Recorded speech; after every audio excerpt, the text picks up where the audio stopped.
When I was a little kid, and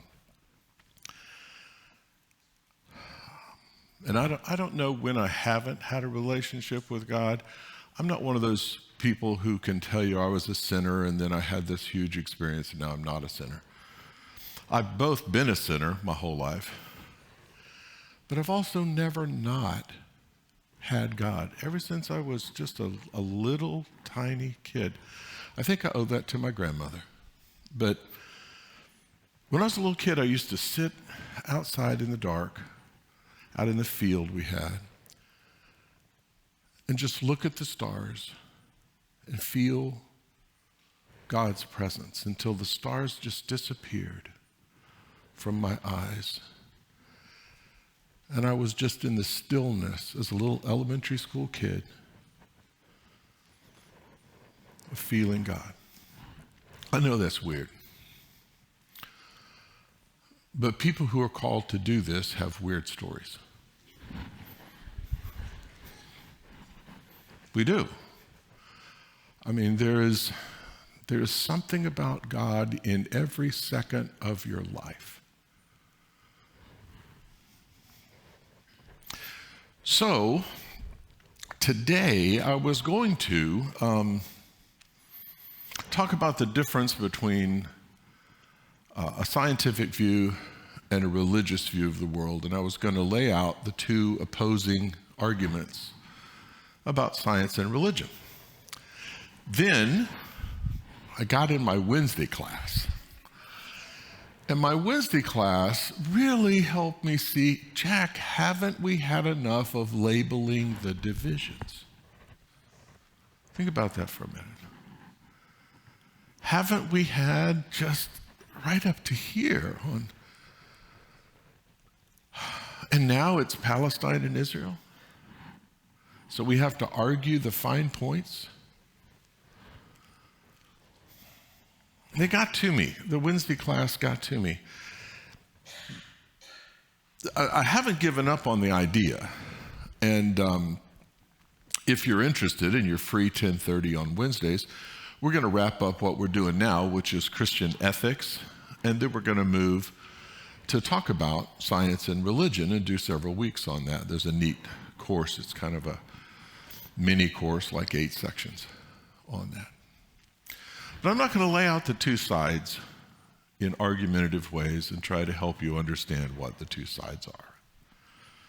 Because I too feel like we've had enough of Republican, Democrat, all the things that cause us to argue and divide our families. If there's anything I would hope on All Saints Sunday as we walk, and by the way, I'm not going to mention Christmas yet. Can we just get an amen? Amen? Let's put turkey before Santa. And we just had Halloween. I'm supposed to put out the fall decorations. They're still in a tub. And the fat man can wait. Turning that from sarcasm to respect, I want to give Jesus the right spot. Jesus deserves total focus, but so does turkey. I do want to, however, walk into this space a little bit. Instead of labeling the two opposing sides,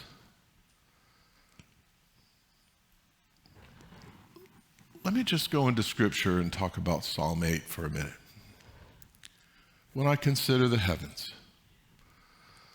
Now, I'm going to say it in King James because I'm old, and that's how I memorized it. Sorry about that. When I consider the heavens, the moon and the stars, which thou hast ordained with the work of thy hands, what is man that thou art mindful of him, and the Son of Man that thou wouldst visit him? When I think, I've always loved science. And when I think of what it took to make you and me,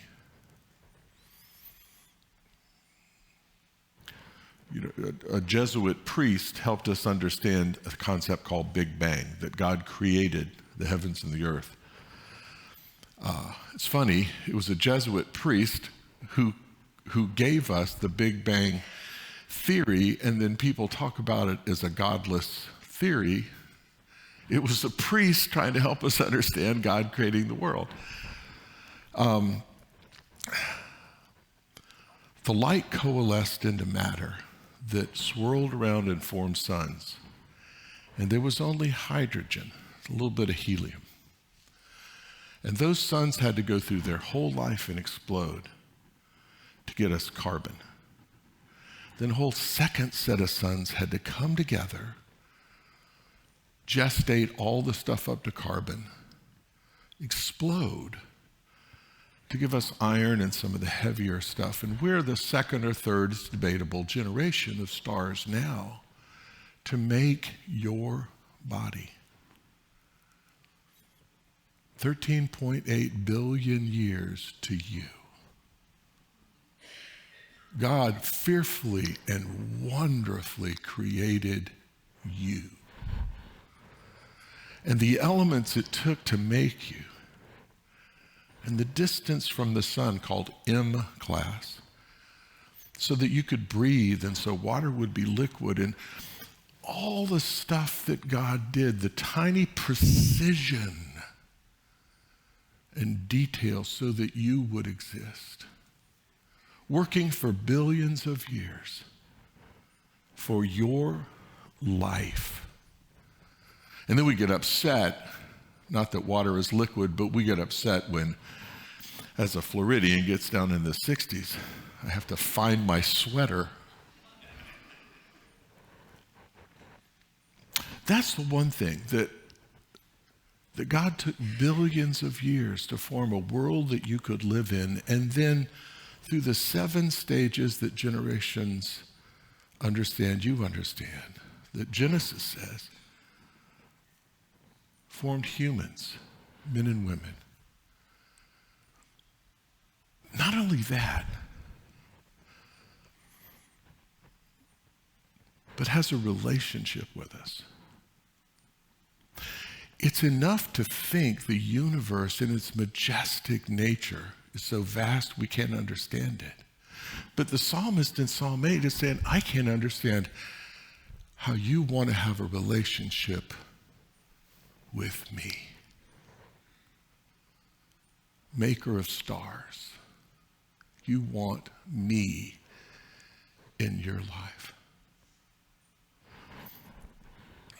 And God does. God aches for a relationship with you and sent his son.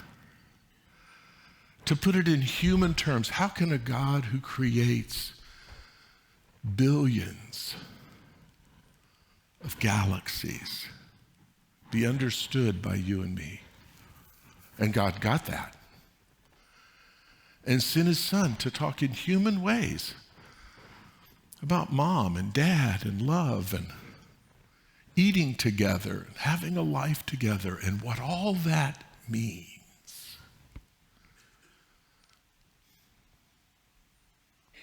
For those of you keeping notes, that's John 3:16.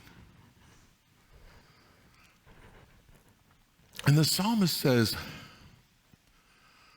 what is man that thou art mindful of us? Or the Son of Man that thou visitest us? Yet thou hast made us but little lower than the angels. Do you know that? You have free will. You have an amazing mind. You have a spirit that is eternal, that will never go out. Older than the pyramids or the oldest tree in the world or the oceans or sharks is your soul. The diamond within your rough, the soul that will live forever. God made you. Put you in a body looking a little bit like God, and that's debatable. I'm not sure God is an old man with a beard hanging in the heavens just beyond the gravitational pull of the earth. That's how God was portrayed when I was a kid. And I'm not sure when it said we are made in God's likeness that we're talking about fingers and toes. I think we're talking about our soul, the very inmost being of who we are.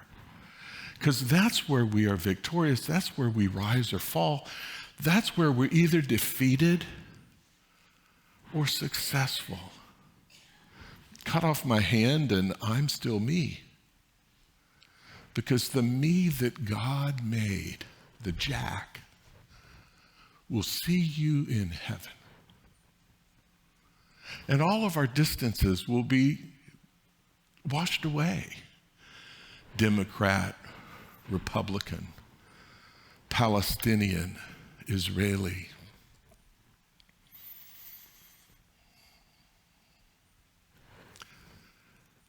And the soul that is you will be reconciled with all the people you've loved and lost. Whether you've loved and lost them from death, or whether you've loved and lost them in this life. I've lost some people I really care about who are still alive. How about you?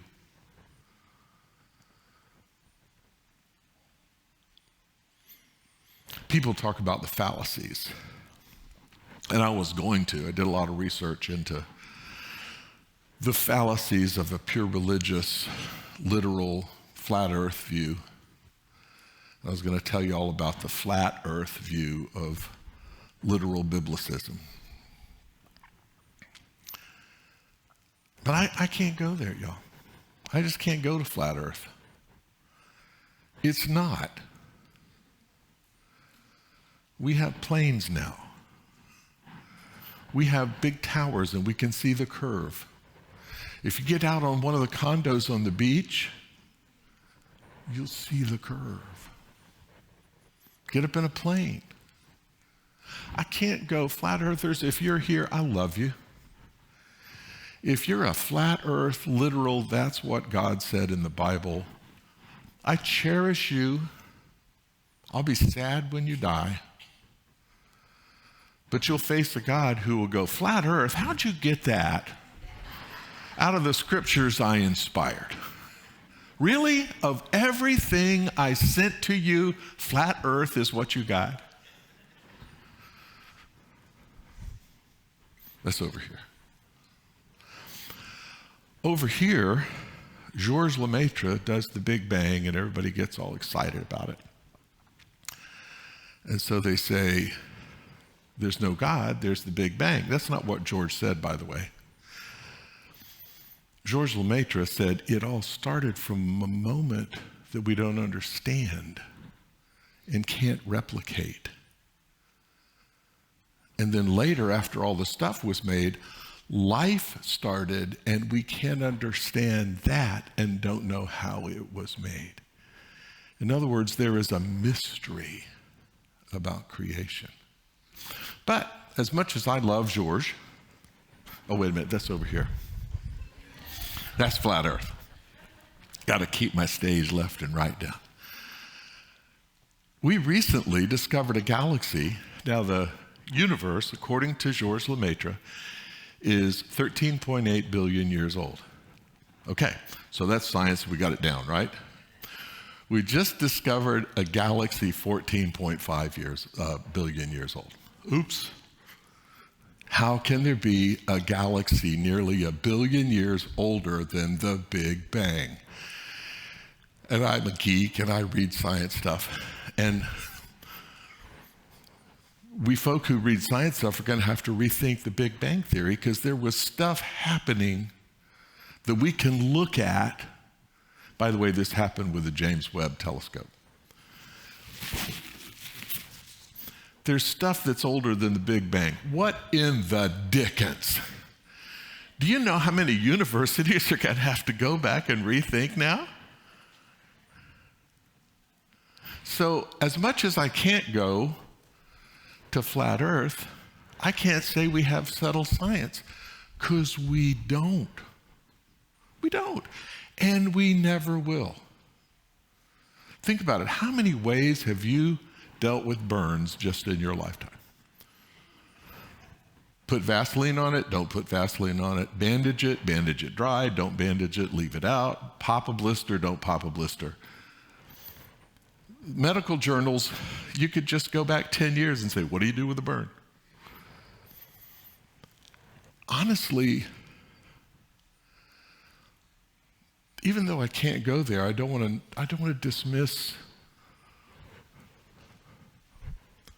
or not love the person who needs it all to be so literal and never changing. And as much as I love science, I don't think we yet understand what God has done. I don't. We keep finding out we were wrong. I mean, read back to how flies were made and how humans think about how flies were made. Read back about how fires start. Spontaneous combustion. Just Google that one. But y'all, these things divide us into denominations and arguments and all sorts of things like that. And if you want to get into the details of it, I'm going to do a whole class on it where you can understand all that stuff. But here's what I want you to understand as we come to communion today. The universe is so big, so old, and so amazing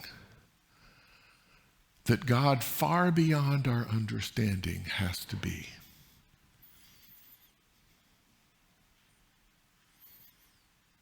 And yet that God is mindful of us and visits us and has made us like angels with a soul. We're a little lower. We don't have wings. I kind of resent that. It's like, why not the wings? Come on. Seriously now. Wouldn't you have liked wings? Why not? That's one of the things I'm going to ask Jesus. Because it says right there in John that he was with God and was God when all that was made. And I'm going to say, Jesus, I would have liked the wings. And Jesus is going to say, shut up, Jack. You're lucky to get in here at all. All your sarcasm in church on Sunday morning, I didn't like half of that. And some of it was funny.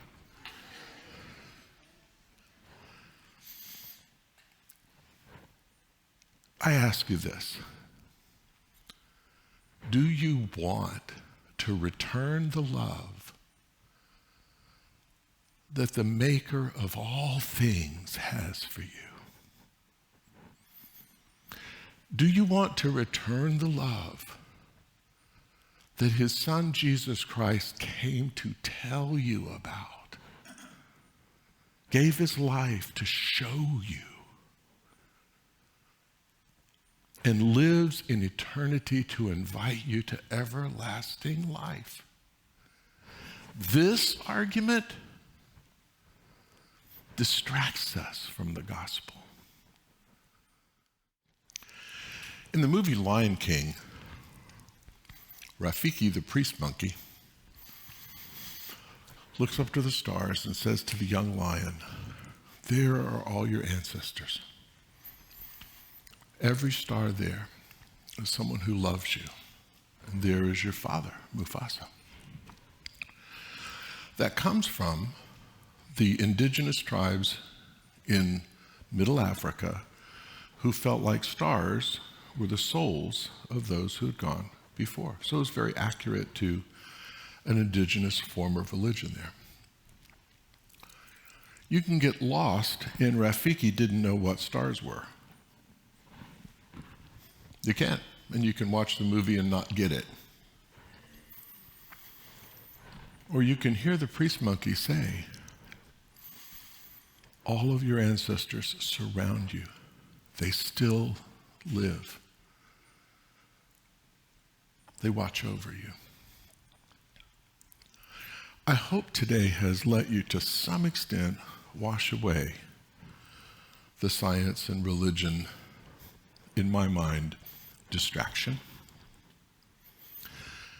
and focus on the amazing news that the God who waited billions of years to make you cherishes you. I hope something strangely I've had since I was a child for you, and that is you will never again be alone.